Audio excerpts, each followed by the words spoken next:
پھر اس کے بعد آج جو آیات ہم نے تلاوت کی ومن اظلم، اس میں اللہ تعالیٰ نے کفار، مشرکین اور قرآن مجید کے منکرین کی مذمت بیان فرمائی ہے۔ ومن اظلم ممن افترى علی اللہ کذبا، کہ اس سے بڑھ کے کون ظالم ہو سکتا ہے جو اللہ پہ جھوٹ باندھتا ہے۔ شاہ عبد القادر رحمۃ اللہ علیہ فرماتے ہیں کہ جھوٹ باندھنے کی مختلف صورتیں ہیں۔ اگر کوئی شخص اللہ کی کتاب یا اس کے رسول پہ ایمان نہیں لاتا، وہ بھی افتراء علی اللہ کا مرتکب ہے۔ اللہ کی ذات، صفات یا عبادت میں اس کا شریک کرنا بھی اللہ پہ جھوٹ باندھنا ہے، کیونکہ اللہ کا کوئی شریک نہیں ہے۔ اسی طرح جو شخص کوئی غلط دعویٰ کرتا ہے وہ بھی جھوٹ باندھنے والا ہے، جیسے مسیلمہ کذاب، مرزا قادیانی نے نبوت کا دعویٰ کیا تو انہوں نے اللہ پہ جھوٹ باندھا، کیونکہ اللہ نے تو انہیں نبی بنا کے نہیں بھیجا تھا۔ یہ ساری باتیں افتراء علی اللہ ہے اور بہت بڑا جرم ہے۔ ان کے متعلق فرمایا اولئک یعرضون علی ربہم، یہی لوگ اپنے پروردگار کے سامنے پیش کیے جائیں گے۔ ایک دن آنے والا ہے جب سب کو اللہ کی بارگاہ میں حاضر ہونا پڑے گا۔ وَيَقُولُ الْأَشْهَادُ، اور گواہی دینے والے کہیں کہ هَؤُلَاءِ الَّذِينَ كَذَبُوا عَلَى رَبِّهِمْ، یہی وہ لوگ ہیں جنہوں نے اپنے رب پہ جھوٹ باندھا۔ اور گواہی دینے والے اللہ کے فرشتے ہوں گے جو محافظ اعمال ہے، ان میں کرامن کاتبین اور دیگر فرشتے بھی ہو سکتے ہیں، جیسا کہ سورہ طارق میں اللہ تعالیٰ نے فرمایا ان کل نفس لما علیہا حافظ، ہر نفس میں نگران قوت مقرر ہے، یہ گواہ بھی ہو سکتے ہیں۔ ان کے علاوہ اللہ کے نبی بھی آدمی کے حق میں یا اس کے خلاف گواہی دیں گے۔ جو اہل ایمان کسی کے متعلق جانتے ہوں گے وہ بھی شہادت دیں گے کہ فلاں نے اللہ پہ جھوٹ باندھا تھا۔ اللہ کا فرمان ہے جس قطع زمین پہ ہم عبادت کرتے ہیں یا گناہ کا ارتکاب کرتے ہیں، وہ قطع یہ زمین بھی بول کے گواہی دے گا۔ تو نیکی بدی کا ہر مقام، شجر اور حجر بھی انسان کے حق میں یا خلاف گواہی دیں گے۔ انسان کے اپنے اعضاء اور جوارح کے متعلق تو سورہ یاسین میں موجود ہے الیوم نختم علی افواہہم، کہ آج کے دن ہم ان کے منہ پہ مہر لگا دیں گے، وتکلمنا ایدیہم، ان کے ہاتھ بولیں گے، وتشہد ارجلہم، اور ان کے پاؤں گواہی دیں گے، بما کانوا یکسبون، کہ وہ کیا کرتے رہے۔ سارا پول جو ہے وہ کھل جائے گا، کسی کا حق غصب کیا ہے، کسی کو تکلیف پہنچائی ہے، ہر چیز کے متعلق گواہ پیش ہو کے بتا دیں گے۔ یہ وہی لوگ ہیں جنہوں نے اللہ تعالیٰ پہ افتراء باندھا، انہوں نے اس ذات پہ جھوٹ باندھا جو ان کی خالق، پرورش کرنے والی، نعمتیں بخشنے والی اور قائم رکھنے والی ہے۔ دیکھو انہوں نے کتنے بڑے جرم کا ارتکاب کیا۔ پھر حکم ہوا الا، خبردار سنو، لعنت اللہ علی الظالمین، ظلم کرنے والوں پہ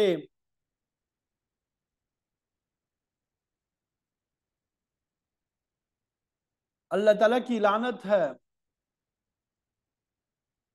لعنت کا معنی خدا کی رحمت سے دوری ہے، لہذا جو لوگ اللہ کے اوپر تہمت باندھتے ہیں، جھوٹ بولتے ہیں، وہ اشخاص اللہ کی رحمت کے قریب نہیں آ سکیں گے بلکہ پٹکار میں رہیں گے۔ الذین یصدون عن سبیل اللہ، یہی وہ لوگ ہیں جو اللہ کے راستے سے روکتے ہیں۔ وَيَبْغُونَهَا عِوَجًا، اور وہ اس راستے میں کجی تلاش کرتے ہیں، یعنی یہی وہ لوگ ہیں جو اپنے قول سے، اپنے فعل سے کوشش کرتے ہیں کہ لوگ صحیح راستے اختیار نہ کریں، اللہ کے صحیح راستے پہ وہ اعتراض کرتے ہیں، اللہ کے سچے دین میں شکوک اور شبہات پیدا کرتے ہیں تاکہ لوگ جو ہے اس سے بدظن ہو جائے۔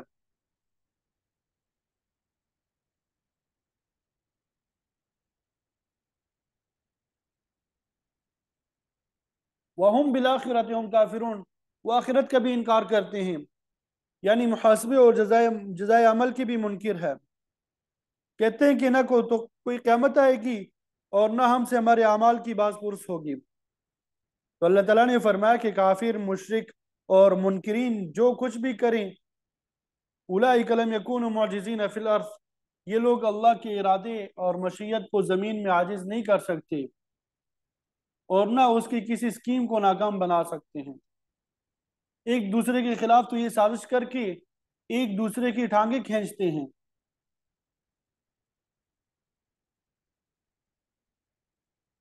کبھی کامیاب بھی ہو جاتے ہیں، کبھی ناکام بھی ہوتے ہیں، لیکن اللہ تعالیٰ کے نزدیک ان کی کوئی غلط کوشش کامیاب نہیں ہو سکتی۔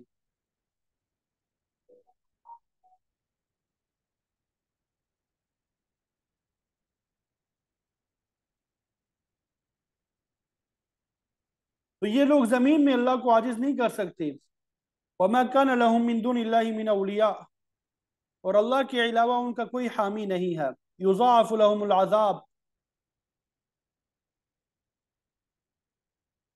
ان کے لیے دگنا عذاب ہوگا۔ ایک عذاب تو اس وجہ سے کہ وہ خود کفر، شرک اور معاصی کے مرتکب ہوئے، اور دوسرا یہ کہ انہوں نے دوسروں کو گمراہ کیا۔ ما كانوا يستطيعون السمع وما كانوا يبصرون، ان میں اتنی طاقت نہیں تھی کہ وہ سچی بات کو سنتے اور یہ اس کو دیکھتے بھی نہیں۔ مطلب یہ ہے کہ انہوں نے عقائد اور عمل کے اعتبار سے اپنے آپ کو ایسا بنا لیا تھا کہ وہ حقیقت کو سن سکتے تھے اور نہ دیکھ سکتے تھے۔ اولئک الذین خسروا انفسهم، یہی وہ لوگ ہیں جنہوں نے اپنی جانوں کو خسارے میں ڈالا۔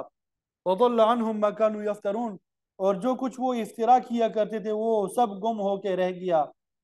قیامت کو پوچھا جائے گا کہ جن معبودان باطلہ کی تم عبادت کرتے تھے، جن کو حاجت روا اور مشکل کشا مانتے تھے، آج وہ کہاں گئے؟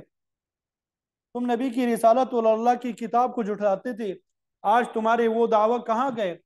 تم قیامت کا انکار کرتے تھے لیکن وہ برپا ہو چکی ہے، یہ سارے افطراء آج گم ہو گئے۔ تو فرمایا لا جرم، یعنی لا محالہ، ضرور بضرور، انہم فی الاخرۃ هم الاخسرون، یہی لوگ آخرت میں بہت بڑا نقصان اٹھانے والے ہوں گے۔ خاسر جو ہے، عام نقصان جس کو پہنچا ہو اس کو کہتے ہیں اخسر، بہت زیادہ نقصان اٹھانے والا۔ ظاہر ہے کہ جو لوگ بھی گمراہ ہوئے، دوسروں کو بھی گمراہ کیا، ان کے لیے اس سے بڑھ کے کیا خسارہ ہوگا کہ وہ ڈبل سزا کے مستحق ہوں گے۔ قرآن مجید میں عام طور پہ جہاں منکرین اور ان کے انجام کا ذکر ہوا، اس کے ساتھ اہل ایمان اور ان کے انعامات کا تذکرہ بھی ہے۔ اس مقام پر بھی مفسرین کا ذکر کرنے کے بعد اللہ تعالیٰ نے اہل ایمان کا ذکر کیا۔ ان الذین آمنوا، بے شک وہ لوگ جو ایمان لائے، سب سے پہلے اللہ تعالیٰ کی وحدانیت کو تسلیم کیا، پھر اللہ کے رسول اور وحی الہی پہ ایمان لائے، ملائکہ پہ یقین لائے، اللہ تعالیٰ کی تقدیر اور جزائے عمل کو تسلیم کیا، ان سب باتوں کی دل سے تصدیق کی، وعاملوا الصالحات، اور اس کے ساتھ ساتھ اعمال صالحہ بھی انجام دیے۔ بنیادی طور پہ چار عبادات، نماز، روزہ، حج اور زکوٰۃ، یہ نیک اعمال ہے۔ حدیث میں آتا ہے کہ جس شخص کا عقیدہ صحیح ہوگا، وہ چار عبادات ادا کرے گا، وہ ضرور جنت پہنچے گا۔ اس کے علاوہ انسانی ہمدردی، غریب پروری، صدقہ خیرات، سب نیک اعمال ہے۔ تو جو یہ انجام دیں گے، وَأَخْبَتُوا إِلَىٰ رَبِّهِمْ، اور جنہوں نے اپنے پروردگار کے سامنے عاجزی ظاہر کی، جنہوں نے اپنے پروردگار کے سامنے عاجزی ظاہر کی۔ پہلے ہم پڑھ چکے ہیں کہ کافر لوگ اکڑ دکھاتے تھے، اپنے آپ کو اعلیٰ اور نبی کو حقیر سمجھتے تھے، اللہ کے کلام کو سچا تسلیم نہیں کرتے تھے، لیکن اللہ نے فرمایا غرور اور تکبر کی بجائے جنہوں نے اللہ کے سامنے عاجزی کا اظہار کیا، اس کی وحدانیت کو تسلیم کیا، اس کے نبی اور قرآن پہ ایمان لائے، اور پھر اس کے سامنے خشوع اور خضوع کیا، اولئک اصحاب الجنہ، یہی جنت والے لوگ ہیں، ہم فیہا خالدون، وہ اس میں ہمیشہ رہیں گے۔ تو اخبات یعنی عاجزی ان چار اخلاق میں سے ایک ہے جو تمام آسمانی شریعتوں میں بنی نوع انسان کے لیے ضروری قرار دیے گئے ہیں۔ امام شاہ ولی اللہ محدث دہلوی رحمۃ اللہ علیہ فرماتے ہیں کہ وہ چار اخلاق طہارت، سماحت، اخبات اور عدالت ہے، جو کسی نبی کی شریعت میں منسوخ نہیں ہوئے۔ اور ہم بھی ان کے پابند ہیں۔ تو یہاں پر عاجزی کرنے والوں کو اللہ نے ان کی تعریف بیان فرمائی کہ جنت ان لوگوں کے لیے ہے جنہوں نے ایمان اور اعمال صالحہ کے ساتھ اپنے رب کے سامنے عاجزی بھی کی۔ پھر آگے نیک اور بد آدمی کا تقابل ایک مثال کے ذریعے سے کیا۔ مثل الفریقین کالاعمی والاصم، دونوں گروہوں کی مثال ایسی ہے جیسے اندھا اور بہرا، اعمی اندھا، اصم بہرا، والبصیر والسمیع دیکھنے والا اور سننے والا۔ ایک گروہ تو وہ ہے جنہوں نے اللہ پہ جھوٹ باندھا،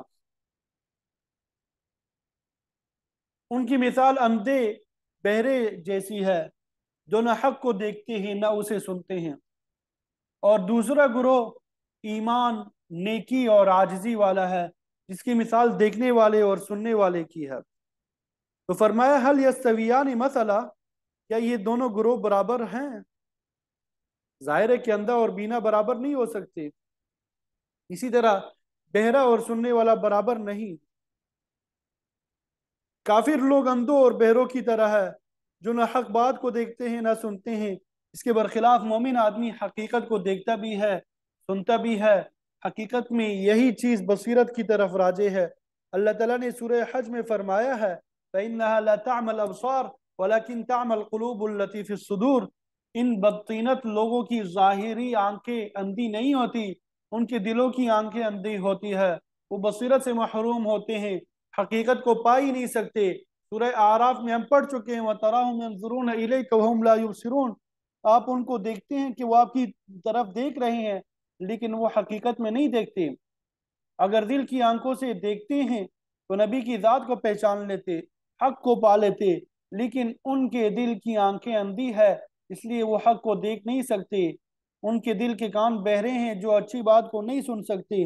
البتہ جس کے دل میں نوری ایمان اور نوری توحید ہے وہ اہل بصیرت ہے، ایسا شخص دین حق کو فوراً پہچان لیتا ہے اور پھر حسب استطاعت اس پہ عمل پیرا ہو جاتا ہے۔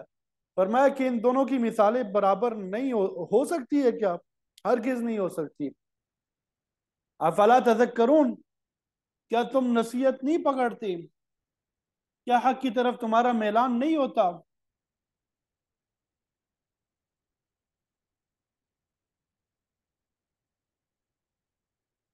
پھر اگلی آیت میں حتنو علیہ السلام کا ذکر آ رہا ہے، سورہ آراف میں بھی ہم پڑھ چکے ہیں، یہاں پہ پھر ان کا قصہ جو ہے وہ بیان کیا جا رہا ہے۔ سورت کے پہلی آیت میں قرآن مجید کی حقانیت اور صداقت کا ذکر تھا، دوسری آیت میں توحید کا بیان، اللہ تعبدوا الی اللہ، کہ لوگوں اللہ کے علاوہ کسی کی عبادت نہ کرو۔ اب پھر آگے انبیاء کی تاریخ کا ایک حصہ بیان فرما رہے ہیں۔ ہر نبی کی تعلیم میں یہ بات ذکر کی گئی ہے کہ انہوں نے اپنی اپنی قوم سے فرمایا یا قوم اعبدوا اللہ ما لکم من الہ غیرہ، اے میری قوم کے لوگوں صرف اللہ کی عبادت کرو کیونکہ اس کے علاوہ تمہارا کوئی معبود نہیں ہے۔ گویا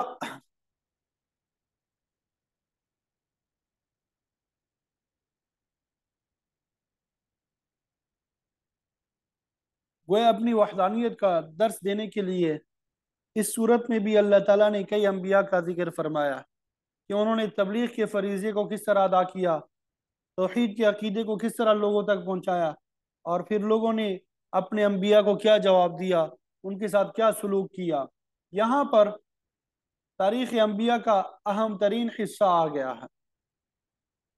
ادنو علیہ السلام سے پہلے اللہ کے 3 نبی گزرے ہیں۔ حضرت آدم علیہ السلام جو اس زمین پہ پہلے انسان، پہلے نبی تھے، نسل انسانی یعنی آدمیت کا دور حضرت آدم علیہ السلام سے شروع ہوا۔ آپ صلی اللہ علیہ وسلم کا فرمان ہے نبی مکلم، آدم علیہ السلام اللہ کی نبی ہے جن کے ساتھ اللہ نے کلام کیا تھا۔ جب آپ صلی اللہ علیہ وسلم سے پوچھا گیا کہ سب سے پہلے نبی کون ہے تو آپ نے یہی جواب دیا تھا اور فرمایا تھا کہ آدم علیہ السلام ابو البشر ہے، یعنی تمام انسانوں کے باپ ہے۔ آپ کے بعد آپ کے بیٹے شیث علیہ السلام اللہ کے نبی ہے، اور پھر آدم علیہ السلام کی اولاد میں کئی پشتوں کے بعد اللہ کے نبی ادریس علیہ السلام پیدا ہوئے۔ نوح علیہ السلام سے پہلے